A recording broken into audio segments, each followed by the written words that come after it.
शिक्षार्थियों नमस्कार। मैं डॉक्टर श्रीकांत द्विवेदी, सहायक आचार्य गलगोटी आज विश्वविद्यालय एनआईओएस के स्टूडियो से आप सबका स्वागत करता हूं। आज का हमारा विषय है स्थानीय संसाधनों की पहचान और प्रचालन में समुदाय की भूमिका। समुदाय का अर्थ, समुदाय किसे कहते हैं? हम किसे समुदाय कह सकते हैं? समुदाय दो या दो से अधिक व्यक्तियों का ऐसा समूह है जो एकता अथवा सामुदायिक भावना के जागृत हो जाने से किसी निश्चित भौगोलिक क्षेत्र में सामान्य जीवन की सामान्य नियमों द्वारा व्यतीत करने के लिए स्वतः ही विकसित हो जाती है। सामान्यतः समुदाय का क्षेत्र उसके समुदाय की आर्थिक, सांस्कृतिक तथा राजनीतिक समानताओं पर निर्भर करता है। कुछ समानताओं की वजह से हम समुदाय के रूप में रहते हैं, जैसे भाषा, क्षेत्र, प्रथाएं, संस्कृति, परंपराएं, व्यवसाय तथा एक उद्देश्य। कुछ ना कुछ समानता होना चाहिए। किसी न किसी वजह से, किसी न किसी कारण से हम एक साथ रहते हैं। हो सकता है हमारी भाषा एक हो, हमारी भाषा एक है तो हमारा एक समुदाय बन गया। हो सकता है हम एक क्षेत्र के निवासी हैं, एक निश्चित भौगोलिक क्षेत्र में रह रहे हैं, उससे हमारा एक समुदाय निर्माण हो गया। यह हमारी प्रथाएं मेल खाती हों, एक सी प्रथाएं हों, जिसके कारण एक समुदाय बन गया। या सांस्कृतिक या संस्कृति एवं परंपराएं हमारी मिले। यह हमारा एक व्यवसाय हमारा एक हो, जिसके कारण हम इस समुदाय में रहें, या किसी एक उद्देश्य के लिए हम कार्य करें। कुछ न कुछ समानता हमारी जरूर होना चाहिए, जिसके कारण हम समुदाय के रूप में रहते हैं। किसी न किसी कारण से हम एक साथ रहते हैं, जिसके कारण हमारा एक समुदाय बनता है। समुदाय प्रचालन का अर्थ क्या होता है? सामुदायिक प्रचालन एक ऐसी प्रक्रिया है जो समुदाय में लोगों को उनकी आवश्यकताओं और समस्याओं की पहचान करने तथा समुदाय के विकास के लिए सामाजिक क्रियाकलाप हेतु एक साथ लाती है। कम्युनिटी मोबिलाइजेशन क्या है? एक ऐसी प्रोसेस है जो समुदाय में लोगों को उनकी आवश्यकताओं और समस्याओं की पहचान करने के लिए, उनकी आवश्यकताएं क्या हैं, समस्या की पहचान क्या है, उसके लिए तथा समुदाय के विकास के लिए सामाजिक क्रियाकलाप करने हेतु एक साथ वो लाती हैं, एक साथ वो मिलकर काम करते हैं। उसको हम कम्युनिटी मोबिलाइजेशन कहते हैं। इसमें संसाधनों का उपयोग और उचित प्रबंधन के विकास के लिए सबसे अच्छा तरीका है कम्युनिटी मोबिलाइजेशन। संसाधनों का उपयोग, जो रिसोर्सेज हैं हमारे सराउंडिंग में, उनका उपयोग, उचित प्रबंधन समुदाय के विकास के लिए सबसे अच्छा तरीका है। सब समुदाय के लोग एक साथ मिलेंगे, मोबिलाइज होंगे, एक साथ आएंगे, सहभागिता करेंगे, जो रिसोर्सेज हैं उसे पहचानेंगे और उसका अच्छे से उसका प्रबंध करेंगे, अपना विकास कर सकते हैं। समुदाय का विकास हो सकता है और बहुत आवश्यक है उसके लिए। वो किसी भी समुदाय के विकास और उत्थान के लिए सामुदायिक मोबिलाइजेशन हमेशा प्रमुख रहता है। समुदाय का विकास करना है, समुदाय का उत्थान करना है, तो लोगों को आपस में आना पड़ेगा, सहयोग करना पड़ेगा, एक कॉमन गोल के लिए आगे बढ़ना होगा। समुदाय मोबिलाइज होगा तभी उनका उत्थान और विकास संभव है, अदरवाइज वो पिछड़े रह जाएंगे। तो समुदाय मोबिलाइजेशन बहुत इंपॉर्टेंट है। समुदाय का मोबिलाइज करने के लिए लोग अपनी योजना बनाते हैं और उनके अनुसार कार्य करते हैं। अपने लोग मिले आपस में, समुदाय के कुछ लोग मिले तो उनकी एक प्लानिंग किया, एक योजना बनाया और उसके लिए वो कार्य करते हैं, उसके लिए आगे बढ़ते हैं। उस समुदाय जो कॉमन गोल है उसको अचीव करने के लिए वो आगे बढ़ते हैं। लोग अपने जीवन व समुदाय के विकास और परिवर्तन के लिए जिम्मेदारी लेते हैं। अब जो समुदाय जो कार्य कर रहे हैं तो उसकी रेस्पॉन्सिबिलिटी वो नहीं की है, वो रेस्पॉन्सिबिलिटी वो लेते हैं। प्लानिंग किया और उसके लिए काम किया, उस गोल को अचीव करने के लिए कार्य किया और उसकी फिर रेस्पॉन्सिबिलिटी भी लेते हैं। जब हम कोई कार्य कर रहे हैं तो हमारी जिम्मेदारी बनती है। सामुदायिक मोबिलाइजेशन का महत्व क्या है? समुदाय मोबिलाइजेशन समुदाय के अधिकतम विकास की विधि है, इसलिए समुदाय मोबिलाइज होता है। लोगों की सामाजिक, भावनात्मक, वित्तीय और शारीरिक आवश्यकताओं को समझने और उनके लिए काम करने हेतु समुदाय मोबिलाइज होता है।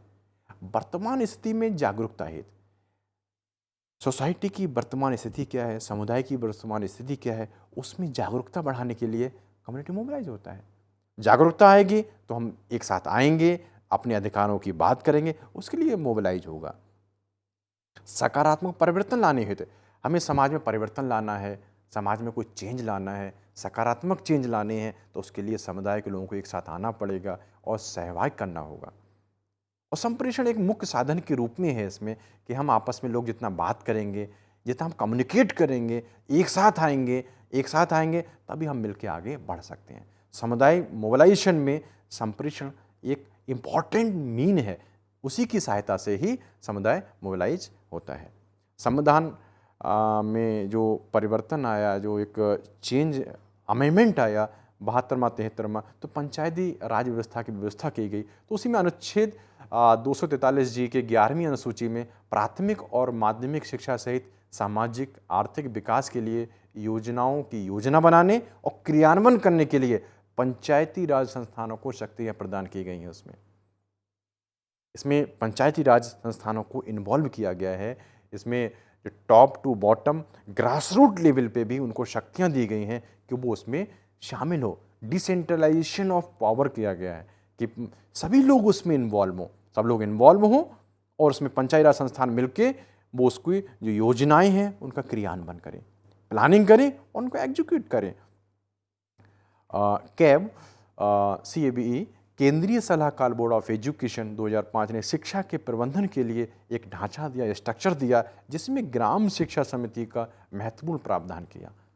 BEC village education committee recommend किया कि उसका इम्पॉर्टेंट रोल और प्लेस उन्होंने दिया, उस महत्वपूर्ण भूमिका दी कि जो विद्यालय व शिक्षा में विभिन्न रूप से प्रतिभाग करेगी। उसका गठन होगा, उसके विलेज एजुकेशन कमेटी का जो ग्राम प्रधान होगा वो मुख्य होगा, चेयरमैन होगा, अध्यक्ष होगा तथा जो हेड मास्टर है स्कूल का या सीनियर टीचर है उसका सचिव होगा तथा अदर कम्युनिटी मेंबर्स हैं उनमें से उसके प्रतिनिधि चुने जाएंगे। उसको राइट दिए कैब ने कि उसको हम इन्वॉल्व करें, उसको इन्वॉल्व करेंगे तो ग्रास रूट लेवल पे हमारी सहायता होगी शिक्षा के बढ़ाने में, शिक्षा को नीचे तक पहुंचाने में, ज़मीनी लोगों तक शिक्षा को पहुंचाने में समुदाय का बहुत बड़ा योगदान होगा। इसलिए उसको इन्वॉल्व किया, कैसे उसको हम शामिल करें और वो आइडेंटिफाई करें रिसोर्सेज को, आगे बढ़ाएं। शिक्षा में समुदाय की सहभागिता के रूप कौन कौन से हो सकते हैं, कैसे हम उसको शामिल कर सकते हैं, हम उसमें क्या क्या कर सकते हैं। जैसे समुदाय के लोग शिक्षा के महत्व का प्रचार कर सकते हैं, प्रसार कर सकते हैं कि वो अपने कम्युनिटी के लोगों में शिक्षा के महत्व को बढ़ावा दें, शिक्षा के महत्व का प्रचार प्रसार करें, उनकी जो इम्पोर्टेंस है एजुकेशन की वो समुदाय के लोग आपस में जागरूक करें, लोगों को मोबिलाइज हो सकते हैं उसके लिए। बच्चों के नामांकन में सहायता करें कि बच्चों को कैसे उसको नामांकन बढ़ाना है, नामांकित करना है, बच्चों की संख्या बढ़ाना है, बच्चों को स्कूल में लाना है, तो उसके लिए मोबिलाइज हो सकता है सोसाइटी। ये सोसाइटी के लोग उसमें सहभागिता कर सकते हैं। ये नामांकन से विहीन बच्चों के सर्वे में सहयोग कर सकते हैं। जो हाउस होल्ड सर्वे होते हैं स्कूलों में, देखा होगा आपने, तो उसमें समाज के लोग, समुदाय के लोग उसमें पार्टिसिपेट कर सकते हैं। उसके लिए समुदाय के लोग मोबिलाइज हो सकते हैं, सहभागिता कर सकते हैं कि कितने बच्चे हैं जो नामांकन नहीं हुआ है या नामांकन हुआ है, या 0 से 6 वर्ष के कितने आयु के कितने बच्चे हैं जो उस गांव में हैं, उस क्षेत्र में हैं, तो समुदाय के लोग सहायता कर सकते हैं उसमें। बाल श्रम को हतोत्साहित करना, जनरली देखा है कि गांव के बच्चे हैं या दूर के जो ग्रामीण अंचल के आर्थिक रूप से कमज़ोर हैं, उनको भी कहीं ना कहीं श्रम में इन्वॉल्व कर दिया, श्रम में लगा दिया, उसमें शामिल कर दिया, उनसे काम करा रहे हैं। तो गांव के लोग, कम्युनिटी के लोग मोबिलाइज होंगे, जागरूक होंगे, तभी उसको हतोत्साहित करेंगे ताकि उनको बाल श्रम में उनको बच्चों को ना लगाया जाए। शिक्षकों का सहयोग है, मनोबल बढ़ाने में भी समुदाय का बहुत बड़ा योगदान है। शिक्षकों को सहयोग करें, उनका मनोबल बढ़ाएं, मोटिवेट करें ताकि वो अपना अच्छे से काम कर सकें और आउटपुट मैक्सिमम आए। छात्रों की नियमित उपस्थिति को सुनिश्चित करना कि बच्चे डेली स्कूल आएँ, तो ये भी समुदाय की रिस्पॉन्सिबिलिटी है। समुदाय सहभागी कर सकता है, शामिल हो सकता है, उसमें अपना कंट्रीब्यूट कर सकता है कि कैसे बच्चे डेली स्कूल आए। अब टीचर कितना, अध्यापक कितना बच्चों को समझाएगा, कितना लाएगा, ठीक है एक सीमा ला सकता है, लेकिन फिर भी वो लक्ष्य की प्राप्ति पॉसिबल नहीं है। जब तक कि समुदाय के लोग नहीं आएंगे तब तक वो लक्ष्य की प्राप्ति नहीं होगी। तो समुदाय उसमें सहभागिता कर सकता है ताकि अधिक से अधिक बच्चे स्कूल में आएँ और नियमित आएँ, डेली आएँ। स्कूल की सुविधाओं का निर्माण, मरम्मत तथा सुधार करना, इसमें भी समुदाय का इम्पोर्टेंट रोल है। जैसे जो भी स्कूल में सुविधाएं हैं, इंफ्रास्ट्रक्चर है, और रिपेयरिंग करना है, सुधार करना है, या कुछ लाना है, बढ़ाना है, आवश्यकताओं की पूर्ति करना है, तो समुदाय के लोग उसमें सहभाग कर सकते हैं।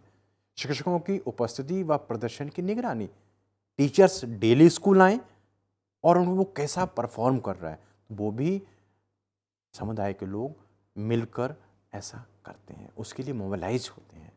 उसके लिए व्यवस्था की गई है कि village education committee, school management committee, MTA, mother teacher association की गई है। वो डेली स्कूल आएँ, देखें कि शिक्षक विद्यालय आ रहा नहीं आ रहा है, या उसके परफॉर्मेंस क्या है, उसकी निगरानी करें। मध्याह्न भोजन की गुणवत्ता, मिड डे मील में जो भोजन मिल रहा है वो उसकी क्वालिटी क्या है, या रेगुलरिटी है, रेगुलर बन रहा है, नहीं बन रहा है, तो वो भी समुदाय के लोग मोबिलाइज हो सकते हैं, सहभाग कर सकते हैं, कि ताकि वो डेली मिड डे मील उसकी गुणवत्ता बनी रहे और दिन प्रतिदिन बच्चों को मिले। और स्कूल में जो बच्चों को सामग्री मिलता है, पुस्तक है, ड्रेस वितरण है, उसकी भी निगरानी समुदाय के लोगों के द्वारा की जाती है। उसके लिए वो मोबिलाइज हो सकते हैं और होते हैं, सहभागिता कर सकते हैं। श्रम सामग्री, जमीन तथा फंड में योगदान, शारीरिक श्रम देना है, स्कूल में कोई एक्टिविटी है जिसे शारीरिक श्रम के द्वारा वो परिपूर्ण कर सकते हैं, तो वहाँ सहयोग कर सकते हैं। कोई सामग्री, जमीन, फंड, उसमें भी समाज के लोग योगदान कर सकते हैं, उसके लिए मोबिलाइज हो सकते हैं, इकट्ठे हो सकते हैं उसके लिए, ताकि वो सहभागिता कर सकें।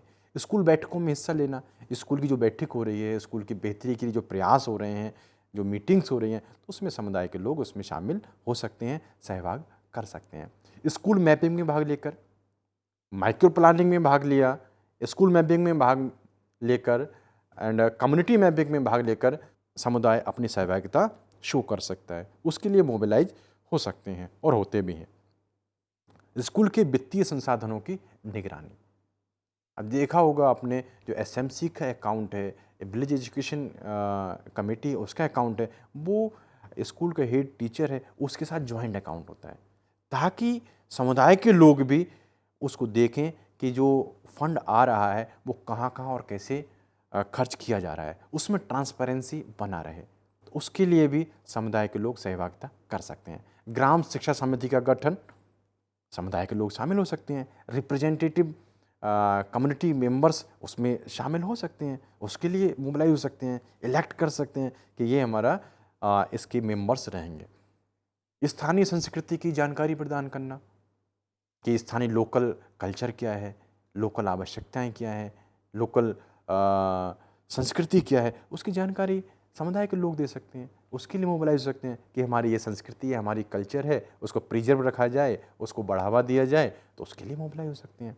स्त्री शिक्षा को बढ़ावा, स्त्री शिक्षा कैसे बढ़ाया जाए, कैसे उसको बढ़ावा दिया जाए, तो समुदाय के लोग उसमें बेहतर अच्छी तरीके से सहभाग कर सकता है। बच्चों को कुपोषण से मुक्ति में सहयोग करना, कि बच्चे जो कुपोषित बच्चे हैं, विकलांग बच्चे हैं, विशेष आवश्यकता वाले बच्चे हैं, तो उसमें भी सहभाग कर सकता है समुदाय, उसके लिए मोबिलाइज हो सकता है। शैक्षिक कैलेंडर के निर्माण में सहयोग, ये स्कूल का कैलेंडर बनाया जाता है, तो उसमें शामिल होना, सहभागिता शो करना, उसके लिए मोबिलाइज होना, समुदाय के लोग अच्छे से उसमें सहयोग कर सकते हैं। स्कूल बजट के संचालन में सहयोग, शैक्षिक समस्याओं के योगदान कारकों की पहचान करना, कि शैक्षिक समस्याएं हैं उसमें कौन कौन से कारक हैं जो उसमें व्यवधान पैदा करते हैं, या जो हर्डल्स हैं, समस्याएं हैं, व्यवधान पैदा कर रहे हैं, कौन कौन से कारक हैं, तो वो समुदाय के लोग अच्छे से उसको आइडेंटिफाई कर सकते हैं। इसमें विद्यालय के स्थान और कार्यक्रमों के बारे में निर्णय लेना, समुदाय के लोग ही निर्णय कर सकते हैं, कि बता सकते हैं, जानकारी दे सकते हैं कि विद्यालय की कहाँ आवश्यकता है, कहाँ स्थान है। स्थान तो विद्यालय को कम्युनिटी के लोग ही प्रोवाइड कराएंगे, तो उसके लिए मोबिलाइज हो सकते हैं, उसमें सहभागिता कर सकते हैं। और जो भी स्कूल के कार्यक्रम है उसके बारे में निर्णय लेना, कौन कौन से कार्यक्रम होना चाहिए, कब होना चाहिए, और कैसे कैसे हम स्कूल की बेहतरी को योगदान करें, तो समुदाय के लोग हम उसमें इंक्लूड कर सकते हैं, शामिल कर सकते हैं। जानकारी एकत्रित करना और विश्लेषण करना, माइक्रो प्लानिंग है, स्कूल प्लानिंग है, कम्युनिटी प्लानिंग है, उसके लिए जो जानकारी चाहिए आपको कम्युनिटी से जानकारी मिलेगी आपको, उसका विश्लेषण करना, वहाँ से कलेक्ट कर सकते हैं। प्राथमिकताओं को परिभाषित करना और लक्ष्य निर्धारित करना कि हमारी आवश्यकताएं क्या हैं, हमारी प्राथमिकताएं क्या हैं, परिभाषित करना और उसके लिए गोल डिसाइड करना। उपलब्ध संसाधनों का आकलन, अब हमारे सराउंडिंग्स में रिसोर्सेज क्या क्या हैं वो कम्युनिटी के लोग ही अच्छे से बता सकते हैं कि हमारे कौन कौन से रिसोर्सेज हैं हमारी सराउंडिंग्स में अवेलेबल हैं जो हम शिक्षा में योगदान कर सकते हैं। तो उसके आकलन में, उसके आइडेंटिफिकेशन में कम्युनिटी शामिल हो सकती है, उसमें योगदान करती है। नीति निर्माताओं के साथ संवाद करने में, जो पॉलिसी ड्राफ्ट कर रहा है, बना रहा है, उसके साथ कन्वर्सेशन में उसको आइडिया दे सकते हैं कि हमारी आवश्यकताएं ये हैं, सोसाइटी की आवश्यकताएं ये हैं, ग्रास रूट लेवल पे ये समस्याएं हैं, तो उनके साथ संवाद करेगा तो हमारी पॉलिसी अच्छे से फ्रेम होगा। स्कूल प्रबंधन में योगदान कर सकता है, पाठ्यचर्या के निर्माण में कम्युनिटी के लोग योगदान कर सकते हैं कि पाठ्यचर्या सिलेबस क्या होना चाहिए, क्या क्या आवश्यकताएं हैं लोकल लेवल पे, उसके अनुसार पाठ्यचर्या का डिजाइन हम कर सकते हैं। कार्यक्रमों को लागू करने और प्रतिभागियों के बीच जिम्मेदारियों को विभाजित करने के लिए रणनीतियों की रूपरेखा प्रदान करना, कार्य की प्रगति की निगरानी करना, समुदाय के लिए अच्छे से निगरानी कर सकता है। लोकल हैं, ऑफिसर्स ऑफिस में है, वो कितना मॉनिटरिंग करेगा, तो उसके लिए समुदाय के लोग उसमें इंक्लूड करें, वो मॉनिटर करें, वो उसको अपना कार्य समझें, अब घर का काम समझें, तो उसकी प्रगति की निगरानी कर सकते हैं। परिणाम उसके क्या आए, प्रभाव क्या पड़ा, तो उसका भी मूल्यांकन समुदाय के लोग आसानी से कर सकते हैं। अनुसंधान के लिए आंकड़ों का संग्रह करना, रिसर्च के लिए, तो वो समुदाय के लोग अच्छे से सहायता कर सकता है। सीखने की सामग्री का विकास, लर्निंग मटेरियल्स क्या क्या होना चाहिए, उसको कैसे डेवलप करें, क्या क्या हो सकते हैं हमारी कम्युनिटी में आसपास, वहाँ समुदाय के लोग उसमें बहुत सहायक सिद्ध हो सकते हैं। उसके लिए समुदाय के लोग मोबिलाइज हो सकते हैं। समुदाय की सहायता से ही हम शिक्षा प्रक्रिया को बढ़ावा दे सकते हैं, उसके रिजल्ट्स, आउटकम मैक्सिमाइज कर सकते हैं। तो इस तरह से हम समुदाय के लोग, लोकल रिसोर्सेज हैं, उसके आइडेंटिफिकेशन के लिए मोबिलाइज होते हैं। धन्यवाद। हिंदुस्तान के हर कोने में नौजवानों के पास प्रतिभा है, उन्हें अवसर चाहिए। NIOS देता रहा है युवाओं को अवसर आगे बढ़ने का। NIOS से पढ़ने वाले इन युवाओं ने किया है संस्थान को गौरवान्वित। दिव्यांगों ने बन के दिखाया है सबल और आत्मनिर्भर। NIOS के साथ आप भी जुड़िए NIOS के संग।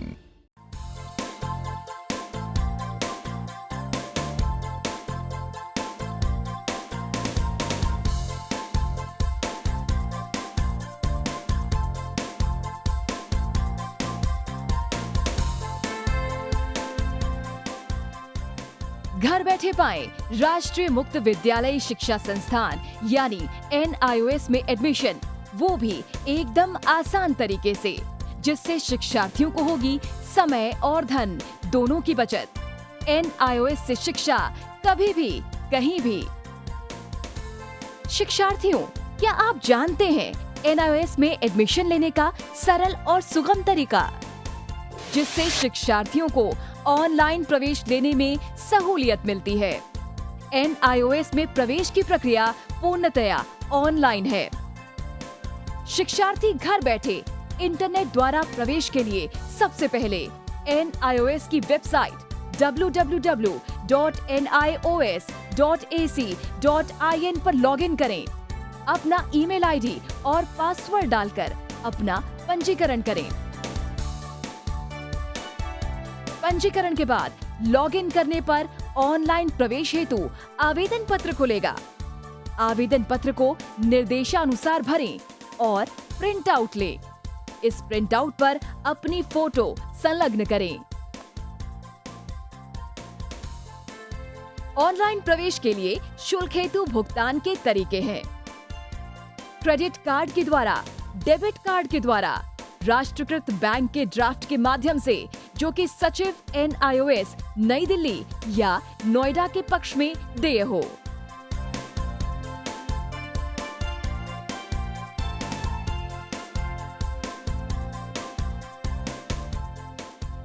भरे हुए आवेदन पत्र के साथ साथ डिमांड ड्राफ्ट और संलग्न किए जाने वाले दस्तावेज हैं: जन्म रजिस्ट्रार के जिला कार्यालय से जारी जन्म प्रमाण पत्र की सत्यापित प्रति, जिसमें जन्म तिथि अंकित हो, पिछले विद्यालय से प्राप्त विद्यालय छोड़ने का प्रमाण पत्र, जिसमें आवेदक की जन्म तिथि लिखी हो, प्रवेश फॉर्म का प्रिंट आउट NIOS के संबद्ध क्षेत्रीय केंद्रों पर 10 दिनों में पहुंच जाना चाहिए।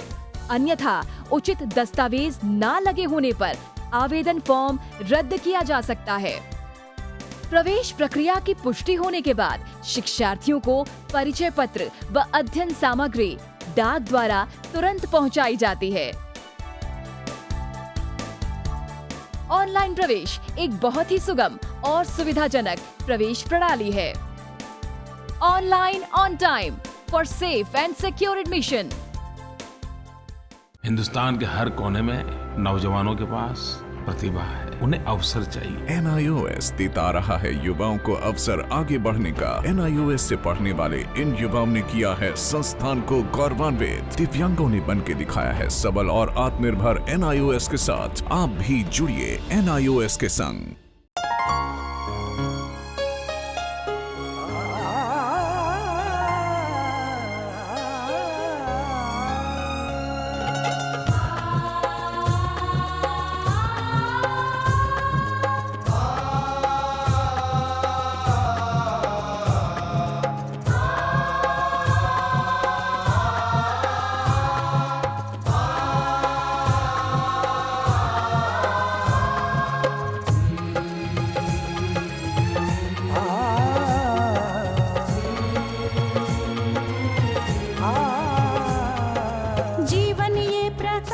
करने राहों को आलोकित करने,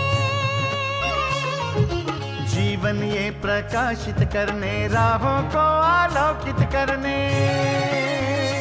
हम अपना दीपक स्वयं बने, हम अपना रास्ता स्वयं चुने। हम अपना दीपक स्वयं बने, हम अपना रास्ता स्वयं चुने। जीवन ये प्रकाशित करने राहों को आलोकित करने।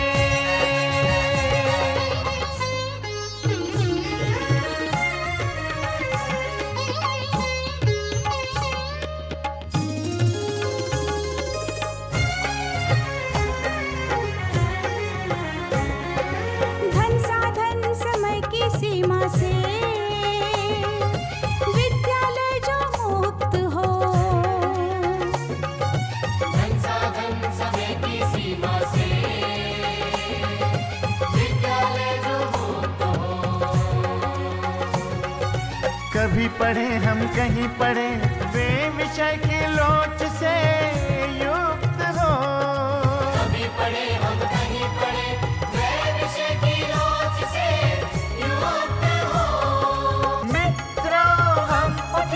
और जागे, मंजिल आने की ध्वनि सुने। हम अपना दीपक स्वयं बने, हम अपना रास्ता स्वयं चुने। जीवन ये प्रकाशित करने राहों को आलोकित करने।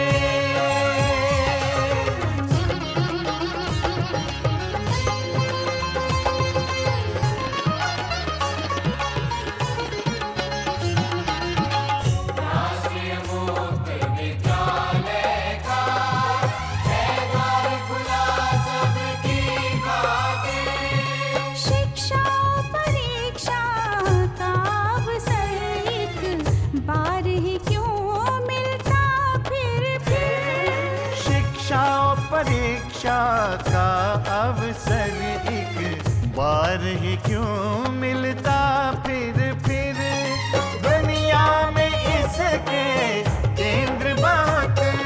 कोई मन चाहा केंद्र चुने।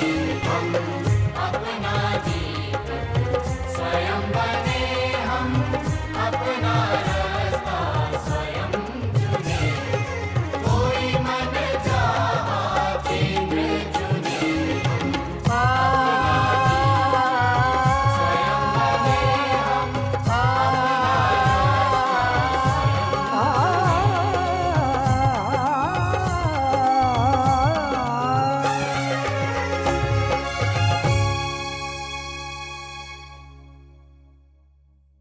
हिंदुस्तान के हर कोने में नौजवानों के पास प्रतिभा है, उन्हें अवसर चाहिए। NIOS देता रहा है युवाओं को अवसर आगे बढ़ने का। NIOS से पढ़ने वाले इन युवाओं ने किया है संस्थान को गौरवान्वित। दिव्यांगों ने बन के दिखाया है सबल और आत्मनिर्भर। NIOS के साथ आप भी जुड़िए NIOS के संग।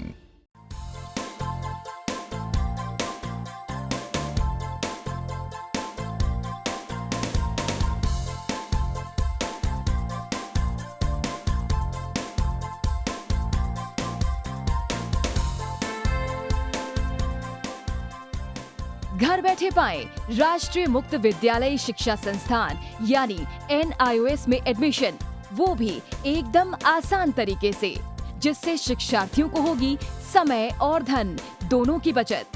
NIOS से शिक्षा कभी भी कहीं भी। शिक्षार्थियों, क्या आप जानते हैं NIOS में एडमिशन लेने का सरल और सुगम तरीका, जिससे शिक्षार्थियों को ऑनलाइन प्रवेश लेने में सहूलियत मिलती है। NIOS में प्रवेश की प्रक्रिया पूर्णतया ऑनलाइन है। शिक्षार्थी घर बैठे इंटरनेट द्वारा प्रवेश के लिए सबसे पहले NIOS की वेबसाइट www.nios.ac.in पर लॉगिन करें। अपना ईमेल आईडी और पासवर्ड डालकर अपना पंजीकरण करें। पंजीकरण के बाद लॉगिन करने पर ऑनलाइन प्रवेश हेतु आवेदन पत्र खुलेगा। आवेदन पत्र को निर्देशानुसार भरें और प्रिंट आउट लें। इस प्रिंट आउट पर अपनी फोटो संलग्न करें।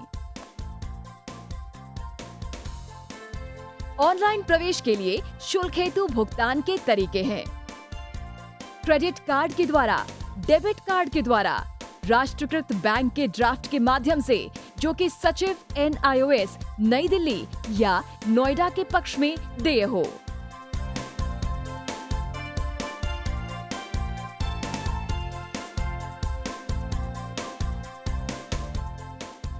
भरे हुए आवेदन पत्र के साथ साथ डिमांड ड्राफ्ट और संलग्न किए जाने वाले दस्तावेज हैं जन्म रजिस्ट्रार के जिला कार्यालय से जारी जन्म प्रमाण पत्र की सत्यापित प्रति, जिसमें जन्म तिथि अंकित हो, पिछले विद्यालय से प्राप्त विद्यालय छोड़ने का प्रमाण पत्र जिसमें आवेदक की जन्म तिथि लिखी हो। प्रवेश फॉर्म का प्रिंट आउट NIOS के संबद्ध क्षेत्रीय केंद्रों पर 10 दिनों में पहुंच जाना चाहिए, अन्यथा उचित दस्तावेज न लगे होने पर आवेदन फॉर्म रद्द किया जा सकता है। प्रवेश प्रक्रिया की पुष्टि होने के बाद शिक्षार्थियों को परिचय पत्र व अध्ययन सामग्री डाक द्वारा तुरंत पहुंचाई जाती है। ऑनलाइन प्रवेश एक बहुत ही सुगम और सुविधाजनक प्रवेश प्रणाली है। Online on time for safe and secure admission.